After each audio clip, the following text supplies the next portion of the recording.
No one saw this coming. Another social media app asking to verify your age. Only this time, they've already failed at doing that before. Well, at least keeping that information safe. Recently, a tweet has come out that Discord is going to put everyone's accounts on teen by default. And in order to access adult activities, you're going to have to basically either send a picture of your face or put in your ID into Discord. Now, it's already been proven Discord saves this information, even though they claim it's not. Recently, in the UK and other countries, they lost 70,000 government-issued IDs. So they're basically saying, we know all your personal information was stolen, but can we have it anyway? And usually this information would be kept by them, for legal purposes or whatever, even though it's illegal. But if you refuse, you could still prove you're an adult through your history, your servers and games, etc. Now, ignoring the numerous amount of loopholes I see in that already, I wanted to talk about verifying your age for services as a whole. It is one thing for a controlled substance or alcohol to require an ID, because it's the law. You have to be of age to use or drink alcohol. But my rule of thumb is, if they're not doing it to verify your age legally, they probably have another motive to it. Why do you think that people sell you things for free and just make you give them your email? Why do you think grocery stores take down your email and things like that? Because with it, they'll have your name, where you live, what you like to do, and everything associated with your email, they'll have. We are getting into a new age where nothing you have in your life is private unless you are completely off the grid, which is impossible unless you just don't exist to the US government. Most services have a profile on you, and it sucks because a lot of services need a profile on you for you to use them. Why do you think personal ads exist or can even exist in the first place? They hide it under silly names like cookies, which are entirely designed to track your internet history and put ads in your face. And pardon my French, but what the hell does the government have to do in prying in every single little aspect of my life? And we get it, no one's gonna stand up to the government for age restrictions and stuff. I mean, people already are, but to what avail they're gonna get to, I don't know. Florida's already doing some rules where you gotta verify your age for certain adult websites. And this clip basically summarizes everything. Florida has when you log into the hub, it's please submit your ID. No. God, that is so stupid. But I hate it because politically nobody wants to talk about it, because who's going up on Capitol Hill and going, Your Honor, I can't goon.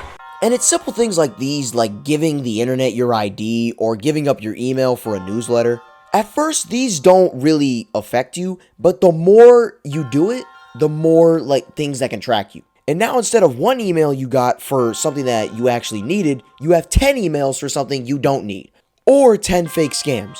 Because what you didn't know is that the website that people have these emails for or collect these emails sell them to other data brokers. And then they sell your email to other companies that have their own emails and scams and whatnot, and they send them to you, hoping that out of the 30,000 emails they send, 3 of them actually believe it and they send you money. It's a terrible business model, but if you think about it, if another company can get your information, then there's no limit to other people who maybe have a grudge against you. And at that point, nothing is protecting your information because you gave something as little as your email out. Going back to that Florida law, and take this with a grain of salt, but I found a Reddit post saying I worked at a data broking company and I found out that the law wasn't pushed off a non-profit religious group.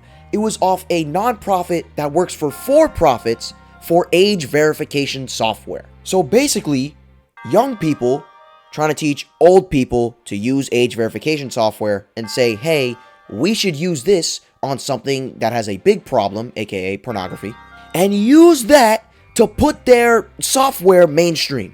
And guess what? It's the government, so they're getting paid. And this ties to an even bigger issue. Why are we letting the decisions for technology be made by such old people who are out of touch with technology? Not to get political here, but when TikTok CEO, that guy, the Singaporean dude, they literally asked him if he was Chinese for 30 minutes. Are you working with the Chinese? No, I'm Singaporean. Sir, do you or do you not affiliate yourself with the Chinese? No, sir, I'm Singaporean. Can TikTok access my Wi-Fi router? I mean, you need a Wi-Fi router to access the internet, so yeah. That's basically how the TikTok conference went down. So while I believe age verification is a terrible thing to do for services, it leads to an even bigger issue of letting old people take technology into their own hands, which wouldn't be a bad thing if young people weren't using that to exploit them for it, because these guys are idiots. YouTube even started doing the whole age verification thing. I'm gonna be honest, it's probably because their recommendation system is a load of crap. They want more information, and the government is slowly limiting how much information they can collect because of COPPA and everything else like that. We can expect it to be even more because of the whole Roblox situation, and hopefully something happens with those investigations. So there's probably gonna be even less information they can collect on people, especially with the age group of around 13 to 18. So this is a last-ditch effort to basically give as much information to YouTube as humanly possible, which obviously won't work. And Google has been hijacked before and data has been leaked. So why would you trust YouTube? I don't know. I've been seeing the rise of age verification software, and I just wanted to talk about it because it's just such a cruel world we live in, and people who want to take advantage of our government and systems like that just piss me off. Alright, that's all I gotta say. This is Crimson, signing out. Peace. Your Honor, so what if I want to goon to Asians? If it ain't rice, it